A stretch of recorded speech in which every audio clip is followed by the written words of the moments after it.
Hi everyone, so today it's Coach Fred here, and today I'm going to be going over a couple problems from your test review packet. First one is question number 21. It says that the ratio, remember we've been talking lots about ratios this month, the ratio of one side of triangle ABC to the corresponding side of a similar triangle DEF is 3 to 5. So we know we've got these two triangles. Here, let me use black. And we don't know what they look like, but we've got ABC. And I'm going to draw one that's a little bigger. DEF. Now, I'm not drawing them the same size because they're similar, and I can see that they're in the ratio of 3 to 5. So that means that if I think about this, one side, it's not 3, it's 3 times some x and 5 times some x, but these two sides are in the same ratio, which means that all the sides are in the same ratio.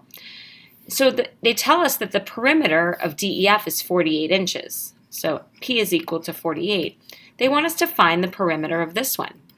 That is our unknown. Now remember, we talked about it. We proved to ourselves why the scale factor, or the ratio of 3 to 5, is equal to the ratio of the perimeters. We proved it. I actually had you calculate them all a couple of times, and you figured out that regardless, if the scale factor from one side to the other is 3 to 5, and then you add up all the sides, they're all going to be in the ratio of 3 to 5, so therefore the perimeter would be in the ratio of 3 to 5. So you can write a proportion. So you can say 3 over 5 equals x over 48. And we're going to let x equal the perimeter of the small triangle. Okay, all right, so we got to do some work here. It might take some time.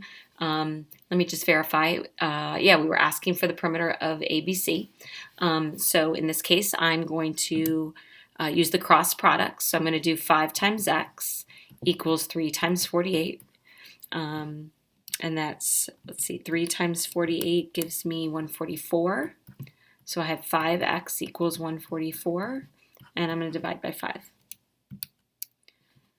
Which gives me 28.8.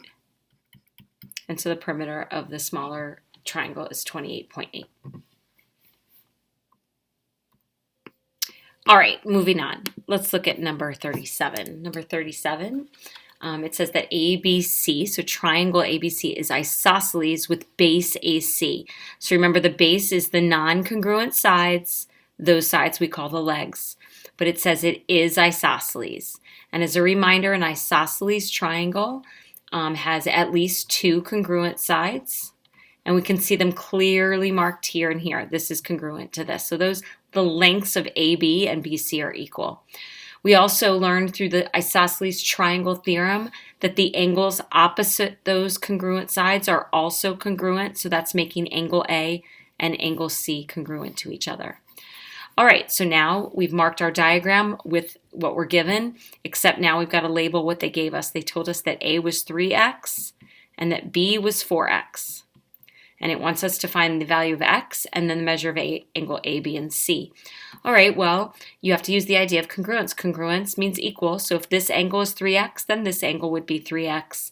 And then all I have to do is use the Triangle Sum Theorem. The 3 interior angles of a triangle add to 180. So 4x plus 6x equals 180. 10x equals 180, and therefore x equals 18. All right, and then I would plug that in. So I would do 3 times 18, which is 54. So angle A is 54 degrees, and angle C is 54 degrees. And then 4 times 18 is 72, so 72 degrees. Okay, I just wanted to make sure you remembered about isosceles and how you can use the idea of congruence to give yourself expressions for other values. All right, the last one, an algebra review problem. It says write a system of equations with 2 variables and then solve your system. Ted's bill for 6 cans of grape juice and 4 cans of orange juice was $13.20. When he got home, he found that he should have bought 4 cans of grape juice and 6 cans of orange juice. Although he mixed up the order, he did save 60 cents. How much does each can cost? So as a reminder, You cannot do these problems, system of equations, without setting your variables first. We are trying to find out how much each can cost, so we are going to I'm going to use G. Let G equal the cost of 1 can of grape juice. And I am going to I don't want to use O, so how about I use J? I'm going to let J equal the cost of 1 can of OJ. Okay? All right. So remember that when we write the system, we're going to be taking the number of items we have times the cost. So in this case, his first bill, it was 6G. Well, let me change it to black so you can see it better. 6G plus 4J had to equal 1320. Because remember, G is the cost of 1 can. So if this is 1 can and there were 6 of them, that would give me the total cost of grape juice. Okay.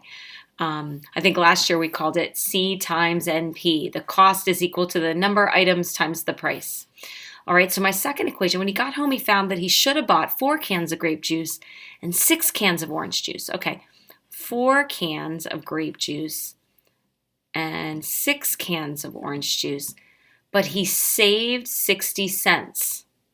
So that means that what he would have spent would have been 60 cents higher, so $13.80. All right, guys, so now you have a system of equations. Both of the equations are in standard form, and neither of the coefficients in front of the variables is 1. So I'm likely not going to use substitution. It wouldn't be a good choice here. I'm probably going to use elimination. But one thing I did notice is that all of these numbers were all even. So I decided to simplify by dividing them all by 2. Now, you don't have to do this, but I always do it if I can. I'm going to simplify all of them. So that would give me 3G plus 2J equals 1320, can't multiply today, divided by 2, 660, thank you. I was going with 610, so 660.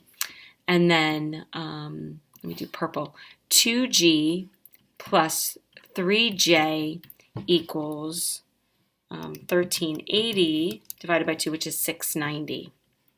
Okay, so I've just made simpler equations, smaller numbers for me to work with.